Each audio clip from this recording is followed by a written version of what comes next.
We still have a few people coming on. I'll give them a few seconds to sit back at their computer screen, and we'll start our intro. Okay. Sounds good. Great. All right. I see Mamie is still giving you the host role. That's great.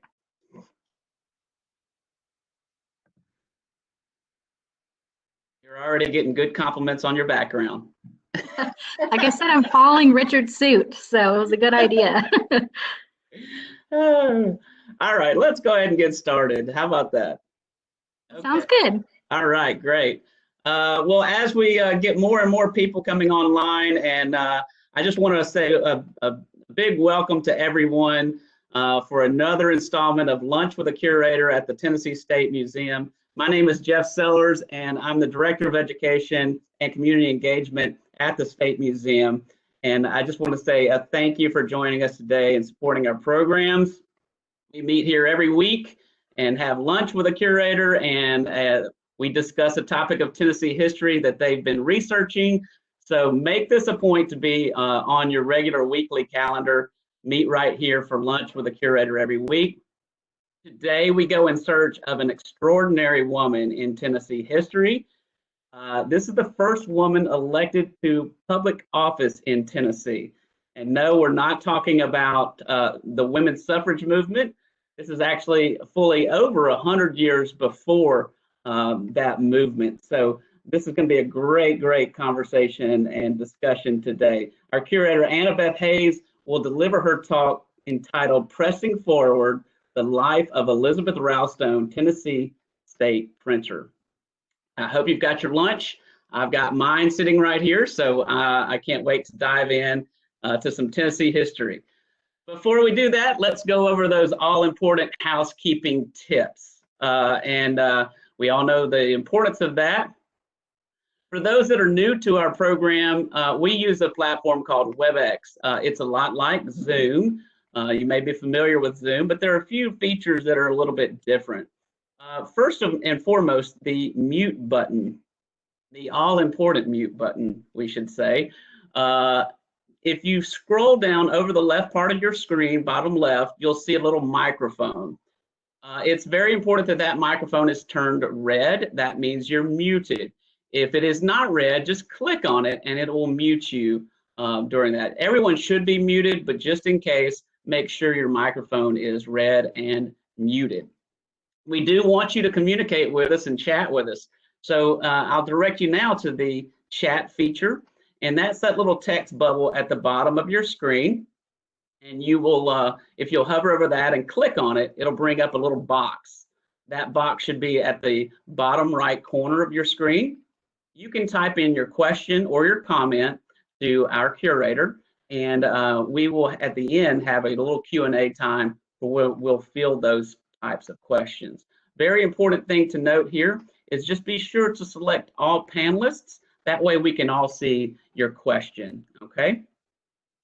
If for some reason you do have tech problems, we do have two support staff, Mamie Hassel and Rachel Helvering, who are also serving as panelists today. And you can text your question to them, chat your question to them, and they will help you with any sort of troubleshooting that you need. All right, is everybody ready to go? Great. So today's speaker is Miss Annabeth Hayes. She is the curator of decorative arts at the Tennessee State Museum. And her recent blog post on our website, tnmuseum.org, gained a lot of interest recently. So we thought we would bring Annabeth on to give us a little bit more and a little deeper dive into this extraordinary woman in Tennessee history. So she, as I said, she'll be bringing her talk to us entitled Pressing Forward, the Life of Elizabeth Roulstone, Tennessee State Printer. Annabeth, welcome to Lunch with a Curator. Are you ready to go? I sure am. Okay, thank you for having me. Thanks for joining us today, everybody. I really appreciate it. And we'll just dive right into this presentation. Let me load it for you. Just 1 second. All right, here we go. So today, like Jeff said, we're going to be talking about Elizabeth Roulstone, who was a woman whose family migrated down the Great Wagon Road, which was a path that numerous peoples of both European and African descent traveled. They were both free and enslaved, and they were largely traveling from Pennsylvania down into Virginia, East Tennessee, and North Carolina in search of a new life. And once settled, Elizabeth meets and marries a young printer named George Roulstone, and she eventually takes over their family business after his untimely death. She becomes the state's first female elected official, and although her name fades from the record after she remarries, she does maintain a lasting impact on the print culture of Tennessee, and she instills a legacy in her descendants as they continue to settle across all three grand divisions of the state. Let's start at the beginning. Elizabeth was born to Devereux Gilliam and Edith Ellis somewhere in central Virginia around 1777. And this image you see right here is from the Museum of the Shenandoah Valley. And although it is dated 1942, we would call it a memory painting because the artist, she was known as Grandma Moses, she painted it from the memory of her childhood growing up in the Shenandoah Valley. And this gives you a really good idea of the kind of landscape of where Elizabeth would have been born and where they would have traveled from when they do eventually arrive in Tennessee. But let's go back to Devereux Gilliam. When Elizabeth was still just a toddler, her father leaves his young family and to go fight in the Revolutionary War. In 1780, he actually fought at the Battle of Kings Mountain in North Carolina, which was a very important American victory during the war. And prior to the battle, Devereux Gilliam and his fellow soldiers would have gathered in Sycamore Shoals in what is present-day Tennessee. And painter Lloyd Branson depicts this, and it's called, in this painting right here, called The Gathering of the Over-Mountain Men at Sycamore Shoals. And it shows them gathering prior to their crossing of the Appalachian Mountains to go fight the Loyalists in North Carolina. Now, although he was born long after the battle, Lloyd Branson is known for his depictions of important events and figures from early history of East Tennessee. So he finished this painting around 1915. And Branson actually grew up in Knoxville, and he received professional training as an artist in the United States and also in Europe. And then he returned home to Knoxville to become one of the city's most influential artists, working with other artists like Katherine Wiley and Buford Delaney. For his service, Devereux was granted a tract of land in the United States territory south of the river Ohio, which is more commonly known as the Southwest Territory. Around 1785, when Elizabeth was about 8 years old, she and her family travel down that Great Wagon Road and make their home in the western frontier. And they would have been traveling in a wagon similar to this, known as a Conestoga Wagon. And they traveled some hundreds of miles. And the Conestoga Wagon you see here is in the State Museum's collection. When we can open back up to you, you'll be able to see it on display. It was used by a Tennessee family, although a little bit later in the 19th century. The Southwest Territory was already settled, though, by numerous different Native American groups. But that didn't stop the European settlers and the enslaved people they brought with them to make the journey by foot and by wagon to settle there as well. And while Elizabeth and her family did build their home from the ground up, there were at least 4 or 5 other veterans from the Battle of Kings Mountain who also settled nearby. Here you can see the Red Star where they would have settled their home, which they named Gilliam Station. It was located near Knoxville, and it was situated at the fork of the French Broad and Holston Rivers. And because of this ideal location, Elizabeth's home often served as a meeting place for nearby settlers who were said to have gathered from miles around. So with this kind of movement in and out of her home, Elizabeth and her family would have likely become well acquainted with many of Knoxville's elite. And one of their guests was a man named Samuel Carrick. And he was one of Knoxville's first pastors. He later became the first president of Blount College, which is now the University of Tennessee at Knoxville. And Reverend Carrick is known to have given sermons at Elizabeth's family home. What's also interesting is that George Roulstone, Elizabeth's future husband, was also affiliated with Samuel Carrick. And he even printed some of Carrick's sermons in his printing press.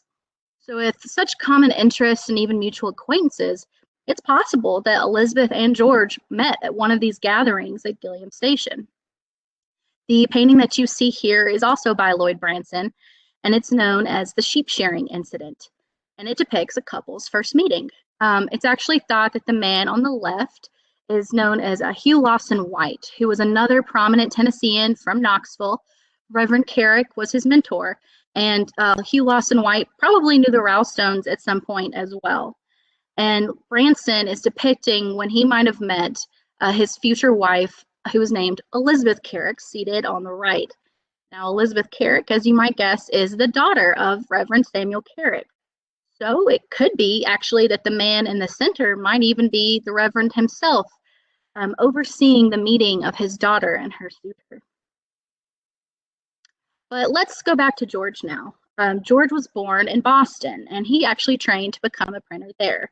And he worked at a couple of newspapers in Massachusetts before moving his business down that great wagon road into Fayetteville, North Carolina in the late 1780s. He would work on a couple of newspapers there, and while the papers themselves weren't that successful, Roulstone did attract the attention of a man named William Blount. Born in North Carolina, Blount was one of the North Carolina delegates to the Constitutional Convention. And by 1790, President George Washington appointed Blount to become the first governor of the Southwest Territory. Blount and Roulstone probably met in Fayetteville prior to Blount's move to the new territory. And Governor Blount saw the importance of establishing a newspaper to produce and distribute news and information if that region was to become a state. And he also probably saw how important it was to have a favorable press to his new administration. This particular painting of Governor Blount was painted by a Nashville painter named Washington B. Cooper. Actually, it was painted after Blount's death. Cooper painted it in the mid-19th century when he was recruited by the Tennessee Historical Society to create a series of portraits of Tennessee governors who served up to the time of the Civil War. Cooper became Nashville's most prolific printer, and Jim Hoopler in our staff, he actually has estimated that Cooper has painted roughly 2,500 portraits in total. So Governor Blount does successfully recruit George Roulstone to come to the Southwest Territory, moving his press from North Carolina. And George Roulstone probably saw the opportunity that was presented to him as well, particularly being able to work so closely with the new territorial governor.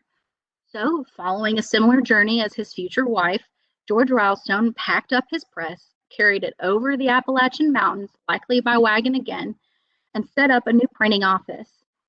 And in doing so, George Roulstone becomes Tennessee's first printer, establishing the state's first newspaper as well, which was known as the Knoxville Gazette, and he did this in 1791.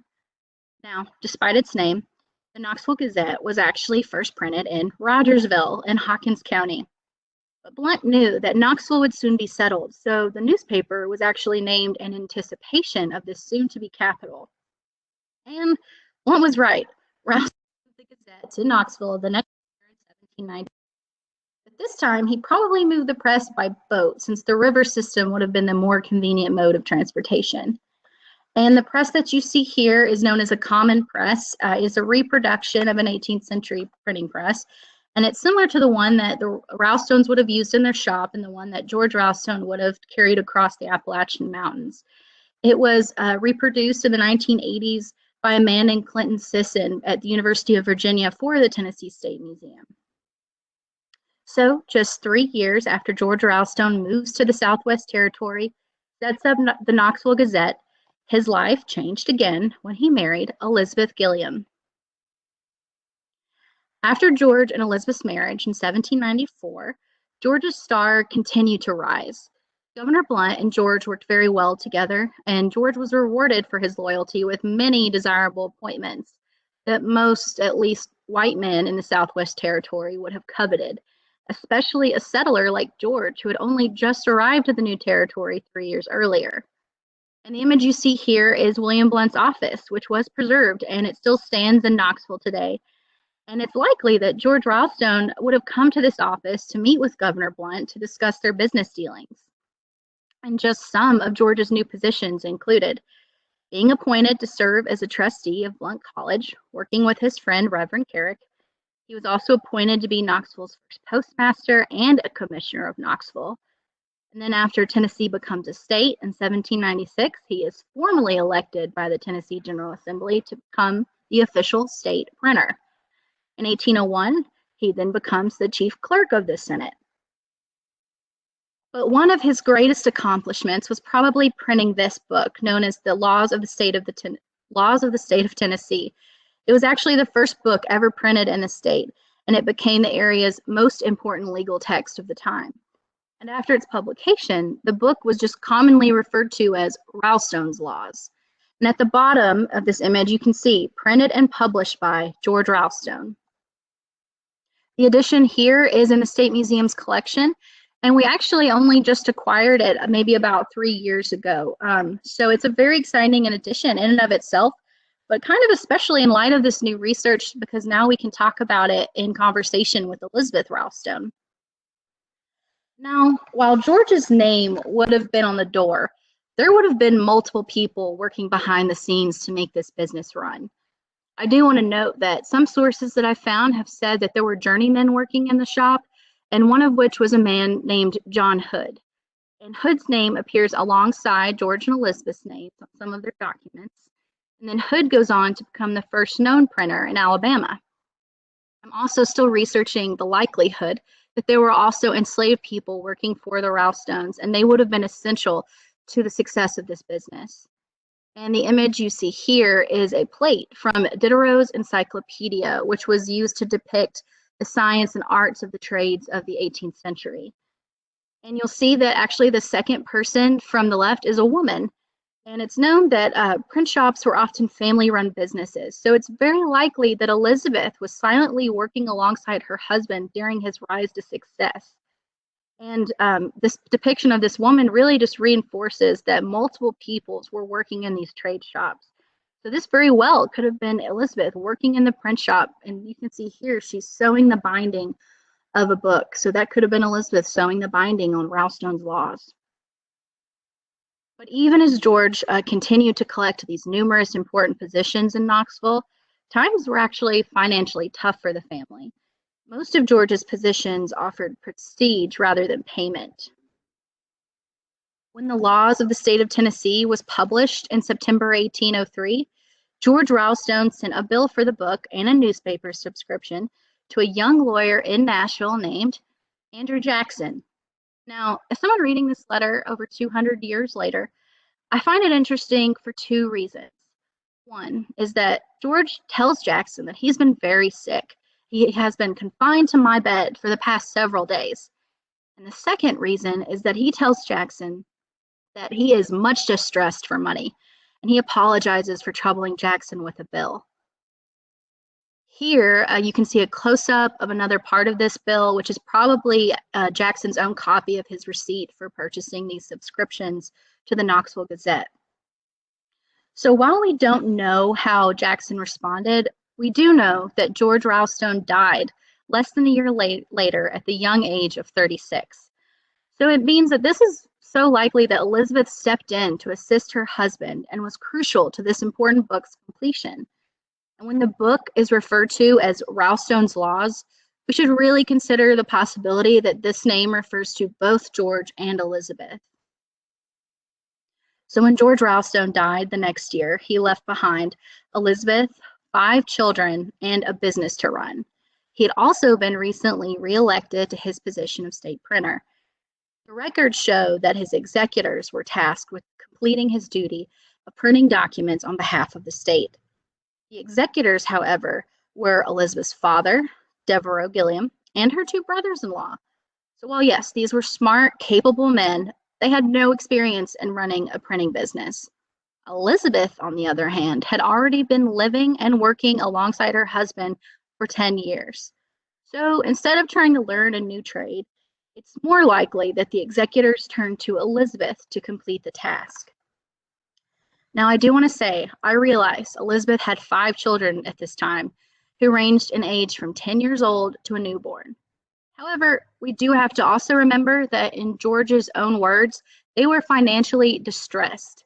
So to keep the business afloat in the most economical way possible, it's really likely that Elizabeth took to the task in the same way George had done, working with the behind-the-scenes player, whether that was the journeyman, the enslaved people, or if her own children were in the shop.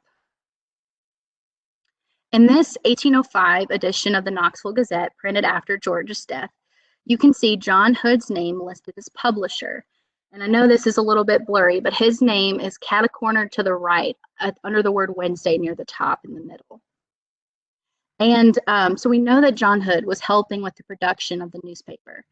But because of the age of this paper, the text next to the name of the publisher has faded away, but it's possible that it says Elizabeth Roulstone. That's something we need to investigate.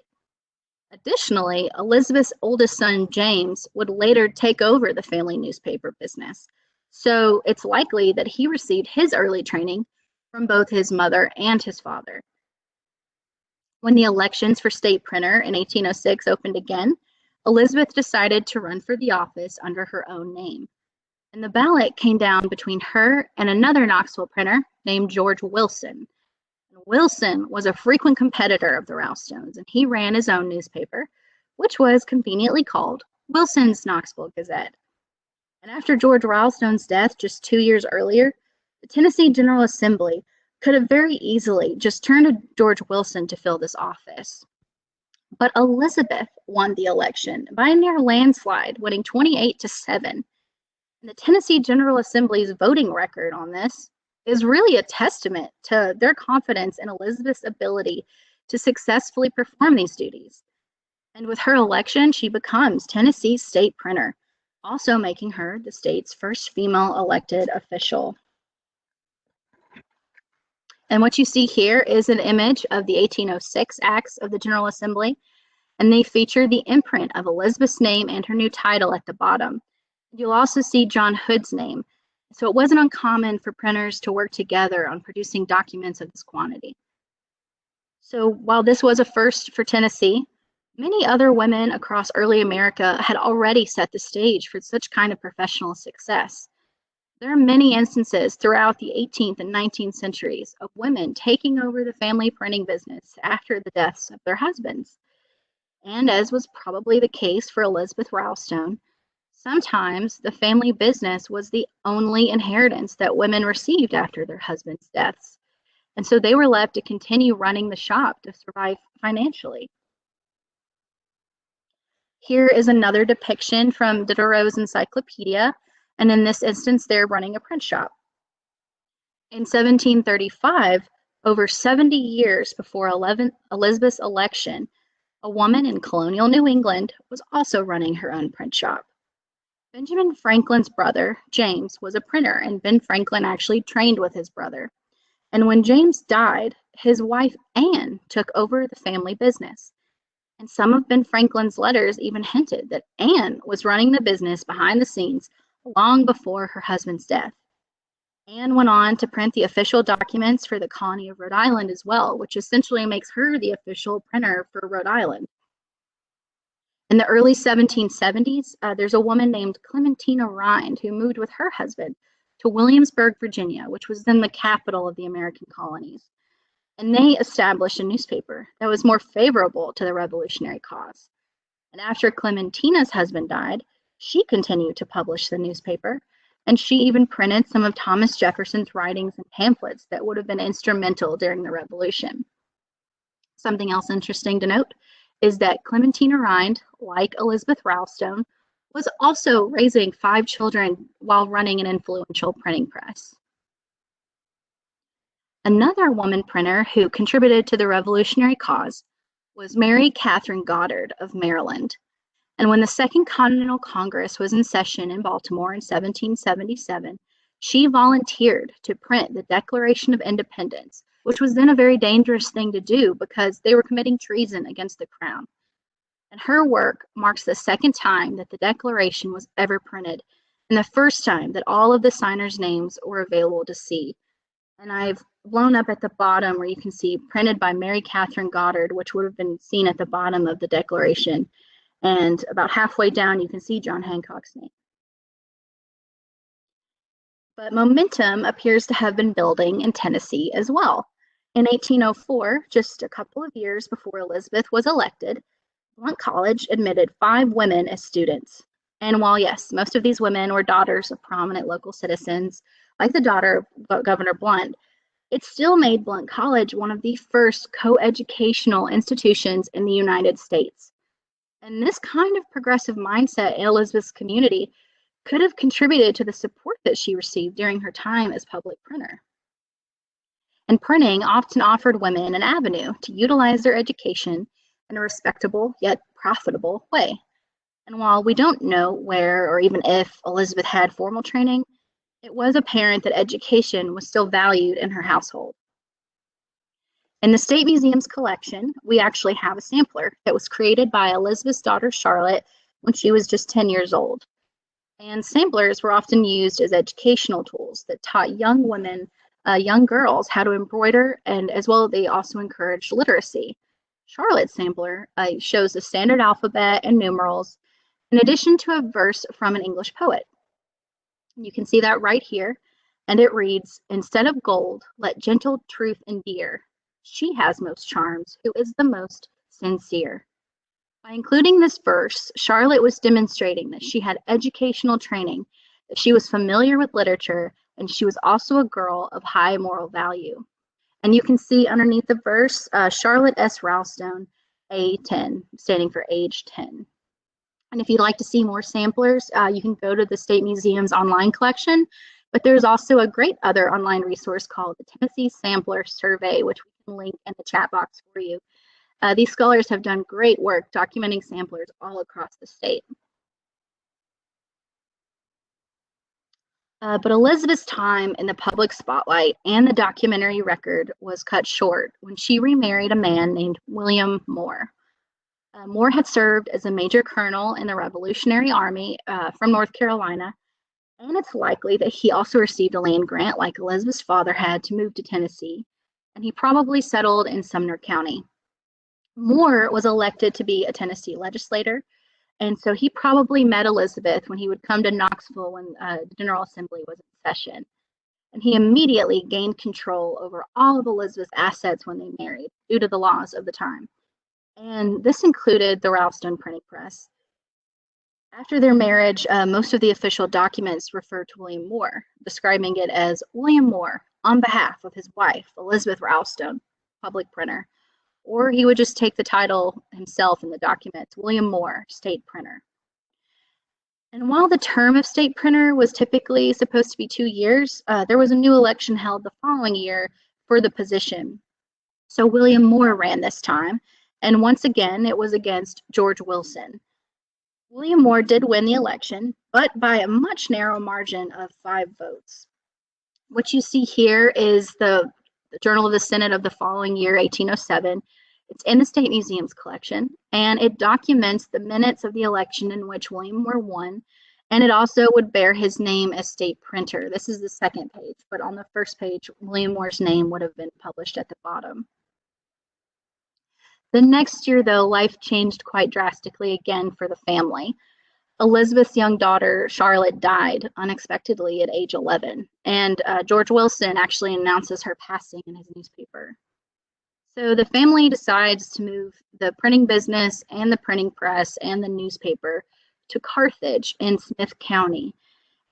So here in orange is Knox County, where Knoxville would have been, and you can see how they traveled west to the purple outline of Smith County. When they relocate the newspaper, they of course rename it in honor of their new town, the Carthage Gazette, and it becomes Carthage's first newspaper as well. Soon after they move, William Moore publishes an editorial in his new paper, and it's for his readers to explain a new business partnership with a man named James Lyon, who was going to be the paper's publisher. And finding this paper is what really inspired this research project for me, because in his editorial, William Moore writes, "By my marriage with the widow of Mr. George Roulstone, late printer to the state, I have become possessed of the most extensive printing office that has ever been used in this state, consisting of a great variety of types, printing presses, and bookbinding apparatus. I have likewise succeeded Mr. Roulstone in the appointment of printer of the state." So in this explanation of the events that led to this business partnership, William Moore just completely skips over the fact that his wife, Elizabeth Roulstone Moore, was elected to the office before him. And William Moore goes on to state, It is well known that I am not a printer. This statement, to me in particular, reinforces the role that Elizabeth would have played in ensuring that the printing business continued long after their marriage to ensure the financial success of their family because they didn't have any other sources of income. Now, despite this erasure of Elizabeth's accomplishments, her name and role as state printer would have been well known, as the documents with her name were distributed across the state, just as that of Clementina Rind and Mary Katherine Goddard. Elizabeth's role as a printer and owner of a successful printing shop might even encouraged other women of her time in her community. In 1814, just 8 years after Elizabeth's election, another woman, whose name is Rebecca Bradford, had announced in the Nashville Examiner newspaper that with her husband's recent death, she would now be in charge of operations. And the Bradford family had been very successful printers from Kentucky that had set up shop in Middle Tennessee. William Moore, and likely Elizabeth, continued printing the Carthage Gazette alongside their partner James Lyon until about 1814, when Elizabeth's son James took over. And it seems that maybe ink and paper weren't the only things flying around this print shop, because James married around the same time. And it seems that his new wife was actually the daughter of James Lyon, the family business partner. Her name was Patience Lyon. So James ran the Carthage Gazette for a short period of time before he eventually relocated his family to Middle Tennessee, where they briefly ran an inn. And then they relocate again to Carroll County in West Tennessee, which is marked here by a blue rectangle. And then James's sister, Rachel Roulstone Beckwith, who was the youngest child of George and Elizabeth, Rachel ran a well-known hotel as well in Smith County. She had stayed in the county and lived in Smithville until she died in 1890. Now, while it appears that the Roulstone descendants didn't continue the printing trade, it's obvious, though, that they were very proud of their family legacy, and they shared that with their children and grandchildren. Rachel was praised in the local newspaper for her knowledge of Tennessee history. She would donate copies of the Carthage Gazette and the Knoxville Gazette to the Tennessee Historical Society. This table also belonged to George and Elizabeth Roulstone. It had traveled with their son James when he moved his family to Carroll County in West Tennessee, and it's thought that maybe it was used in the print shop publishing the Knoxville Gazette. I know it may look somewhat small to us as a work table, but it is of standard style and shape for 18th century work tables.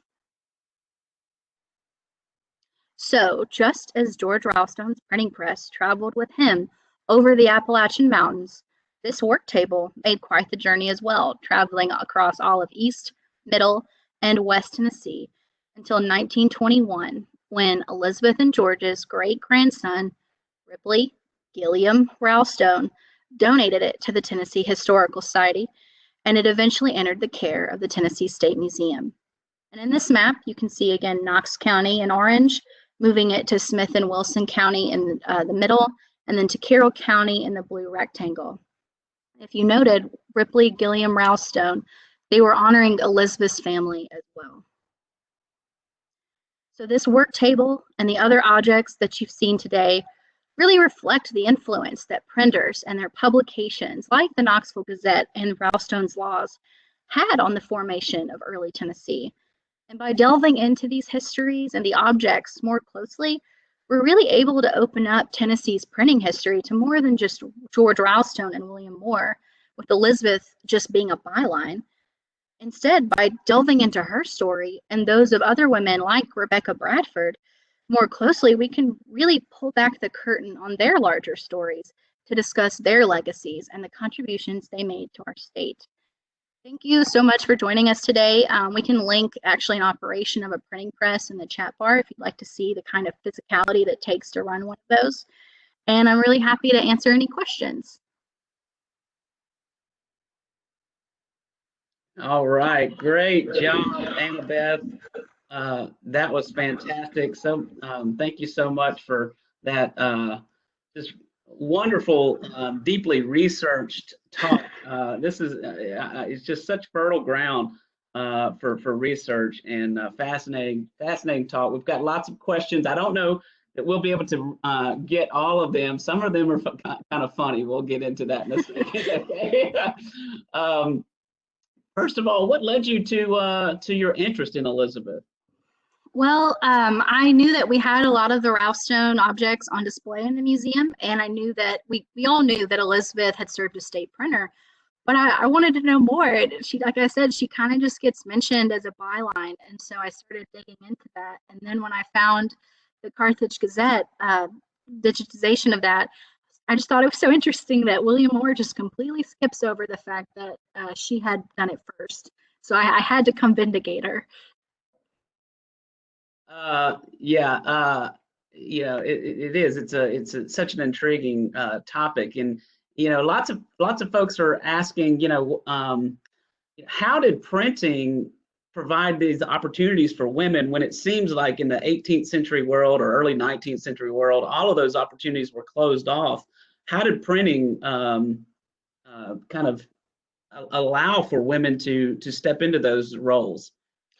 Well, yeah, I think a lot of it is that even though they are being in the public eye, they're largely behind the scenes as well. Because if you see in those the plates from Diderot's encyclopedia, they're constantly working in that kind of closed off print shop, and it allows them to kind of provide a service for the community without stepping too far outside their role, because the printer just prints what they're told to print. The publisher is really the one organizing the information. So I think it's that they're still being told what to do. I guess that might answer another question that someone had that was intriguing. Do we know from any editorials of the papers that Elizabeth ran if any of her own political opinions were ever published in either the Knoxville or Carthage Gazette that she was running at the time? No, that's a great question. Unfortunately, with our current circumstances, I haven't been able to get my hands on any of the Knoxville Gazettes online. For some reason, this person had already digitized the Carthage Gazette up until maybe like 1810. So that's how I was able to find William Moore's editorial. But that's my next step, is really to dig in to see what she might have said when she was running the paper. And also from what I found, the Knoxville Gazette really was just an arm of the government at that time. They were kind of just printing what William Blount wanted it to say. William Blount dies in 1800, so when Elizabeth takes over, who knows if she might have kind of trickled something in there of her own beliefs. So no, that's a great question. I'd love to share when I can find that out. Okay, great. Another question coming in is, they're intrigued that the state printer is an elected position, at least in Elizabeth's time. And who would have done the voting for that? And is it still an elected position? The voting was done by members of the Senate and the House of Representatives. Which wasn't that many, obviously, at the time, but the minutes from these journals that they're printing shows that the Senate members and the representatives would go into a room and they'd come back a few minutes later having the vote. And the reason it was elected is because they were paid for the position. They received, I think it was maybe $600 at the time, which was a lot of money. But if you think that's their only income and they have a family of 7. But yes, it was elected position. I was trying to answer the question though of how long we had an official state printer. I honestly can't say if we really have one today with computers. It really serves no purpose, in my opinion. But I think the Office of State Printer really dies out by the end of the 19th century, but I'll have to fact check myself on that one. Awesome. Yeah, that's a really good question. We do have a guest who said the state still operates a full print and mail production facility in the Tennessee Tower. Oh, good. And, yeah, I didn't know that. I tried. Yeah, but I don't know that it's an elected position like it was in Elizabeth's day. They even offered a tour when all this is over. Well, I need to go do that. So offer us a tour. So we'll take advantage of that. Thank you so much. Yes, thank you. Another question is, do you know if Elizabeth has ever been, Roulstone has ever been honored by the state of Tennessee as its first elected a female official? I think so. I found that they issued maybe not an executive order, but like a proclamation of honor for her. I think in like maybe the late 19th, early 20th century. But but I can't get my hands on the order. It kind of came up in the snippet on Google Books, but you can't go much further. So that's what I'm trying to find next, is how to actually see when that proclamation was given. But I do think the state has formally honored her for her contribution. And if you go to newspapers.com, you see that Knoxville really does talk about George Roulstone and Elizabeth Roulstone into like the 1930s, that their names pop up when they talk about their history, and she does get mentioned sometimes. Another question is about John Hood. You mentioned him, and I believe he may have been the first state printer in Alabama. Is he in it? Do you know if he's any a descendant of the John Hood at MTSU? Oh, I don't know. I'll have to look into that. I went so deep on Elizabeth, I found just surface level on the people affiliated with her. But no, I want to dig into him as well, because his name is John, I believe, John B. Hood, which makes you think of John Bell Hood. So there's a lot of interesting threads to pull there. Okay, let's see. We're getting a lot of good discussion, a lot of good questions. One of those questions was sort of wondering about all of these women, or all of these women's husbands dying off and then them taking over, and maybe an eyebrow raise to what's going on there. I thought about that too. And something that I've read said, though, for every woman that we're hearing about publicly doing this, there are probably at least a dozen behind the scenes who just did it quietly with her family. It is suspicious that all these men are dying. I can't prove this theory. It's just something I've thought about, is that maybe something was toxic in the ink or the paper that they didn't know about, because when you print wallpaper, for example, in the 18th century, there's some toxic chemicals in the colors and the pigments they use. So that's something I want to investigate, is something toxic in the way that they're printing the paper or the pigment. And if you're so close to it, why that you die so early, because George only died at 36. And some of these colonial New England women that I've mentioned, I think their husbands died relatively early too. I do know that James Franklin had a drinking problem, so I think that contributed to his early death. Okay, yeah. And what are some of the outstanding questions left that you kind of want to uncover about Elizabeth? Let me see. I turned it off so I didn't get distracted with the popping up. But let me see. I see the ones that we've answered. Well, I was saying, like, are there any research questions that you would like to? Yeah, I really want to dig into the probability that the Roulstones did own enslaved people. I saw something about the father, Devereux Gilliam, probably owning enslaved people at some point, but it wasn't in a primary source, something of the time. So, and I can't really locate the 18th century documents yet for George and Elizabeth. So that's something I really want to dig into when I can go to Knoxville when we're all able to move out again. And that's something I'm going to dig into. And I want to dig into Rebecca Bradford. I want to talk about how she runs her family newspaper. And there's also a thought that the Bradford family and the Roulstone family, eventually their descendants intermarry. And I did find a Bradford in one of the great-great-grandsons, but I can't tell yet if that's actually of the same newspaper family. But it's interesting that all of these trade families are staying together, which could be common, but I want to talk about it in light of how that impacts our culture as Tennesseans. That's great. Awesome. Last question. Do we know where Elizabeth's buried?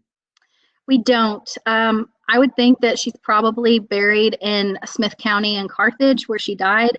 Like I said, her daughter ends up living there until her death. So there's probably a family plot that the tombstones have been knocked down. So that would be something great to go investigate as well, to really give her maybe a proper marker. Excellent. Excellent. All right. Well, thank you all. It looks like that's where we will end it there. Lots of great questions, lots of good discussions. So once again, Annabeth, thank you. What a great job this is. And thank you so much. Thank you. Yeah, this has been a fabulous addition to research, and it's just such fertile ground for new research. Thank you for being that pioneer to sort of plow up this very important part of Tennessee history for us. All right, so that's where we'll leave it today. I want to thank you all for joining us for another Lunch with a Curator. Our hour is come to a close, but we had, wow, we had over 55 people attend today. Thank you, everybody. Yeah, so lots of people coming online to see this see this talk today. So for everyone, please make sure you come back next week. Here's a little preview of what we have for you. Our next curator will be Miss Amanda Smith, and she is going to fast forward us a little bit into the future, at least the future of history, and it will be about the suffrage movement, which is an appropriate time for us to talk about that. We're going to be looking at, or at least Amanda will be looking at, fashioning a movement, the style of the suffragists. So what's up with the fashion of the movement, and what does it say about the suffrage movement? So cannot wait for that one. Be sure to tune in. In the meantime, you can connect with us on tnmuseum.org. Go to our stories page, and you can see stories and blog posts from all of our curators, educators that are continually writing posts while we're here at home during the pandemic. So that's a great way to connect with us. Also connect with us through social media throughout the week, and we will look forward to seeing you right here again next week at 12 o'clock for Lunch with a Curator. On behalf of the Tennessee State Museum staff, I want to thank you again. Have a great day and take care. Thanks, everybody. Bye-bye. Thanks. Thanks, Annabeth.